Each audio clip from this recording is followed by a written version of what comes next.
So I was looking at the powers given to local councils in July, which came into effect during lockdown. So I found myself on the Institute for Government website, which is their oldest think tank for the government, and what they claim the council's powers are. There is, in this document, it states that requests that individuals or groups do anything for health protection purposes can be refused and are not binding without an application to the magistrates under the 1984 Act.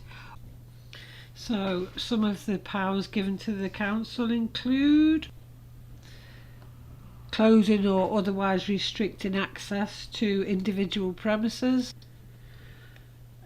isolate or otherwise restrict the movement, activities or contacts of people who are tested, assessed as potentially infectious by a public health officer.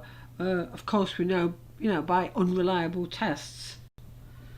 They can close down outdoor public places, schools and colleges, shops that are 280 square metres or smaller, taxi ranks.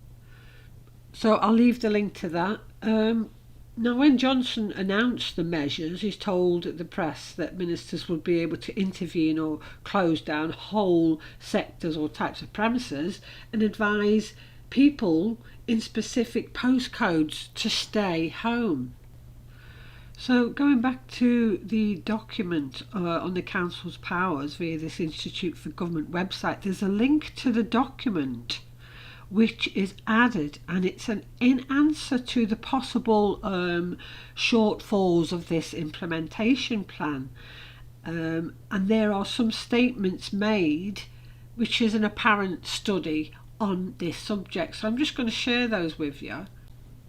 So this report begins by stating that it's not suitable for the UK for these lockdown measures locally for several reasons, that it would undermine the consensus that's been built already and that would lead to significant issues of disorder.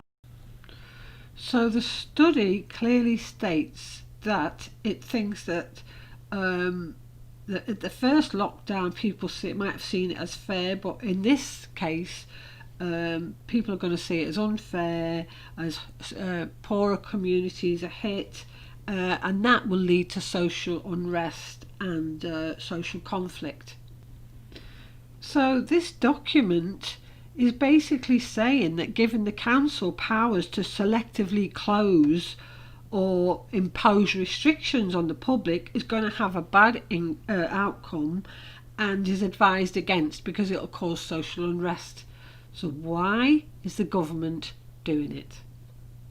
It's obvious that they want social unrest.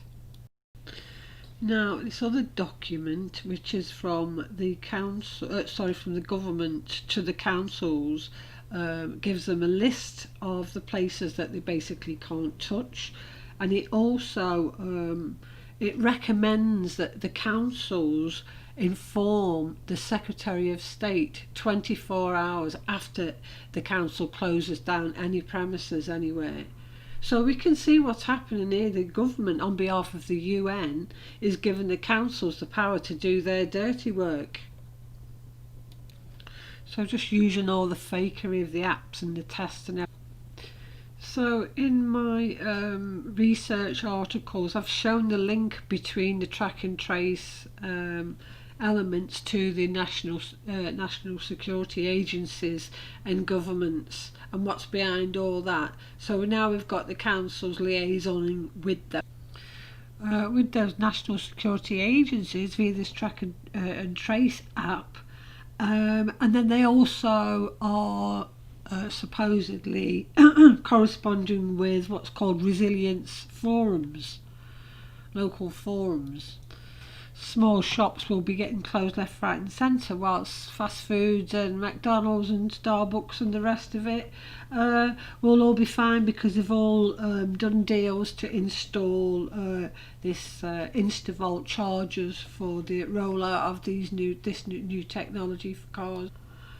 So councils are going to be dishing out ever expanding fines for being in areas out of bounds, and then the more people are pushed, the more, well, the inevitable. So how do we go about stopping this? Well, it'd have to be stopped on a community level, wouldn't it? Peacefully and sensibly. But will that happen? I mean, will the public be able to see past the controlled opposition in the form of in campaign circles with these fake protesters who keep calling for social unrest? Will the public go along with the council and get pushed to the limit, to the point where there'll be social unrest? Or are we going to get a plan of action together before this starts? Because that's basically our only option here, really, I think.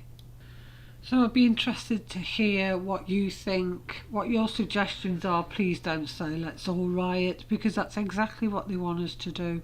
I think it's inevitably going to come down to those who are going to participate in what they want to bring about, and those who just turn their backs on it and just, say, right, we'll grow our own food, we'll live our own lives, we don't have nothing to do with this, we're not willing to live like this. So we need solutions to problems, don't we? So I'll be interested to hear what you think are good solutions. Thank you for listening. I'm Annie Logical, and I'll catch you later.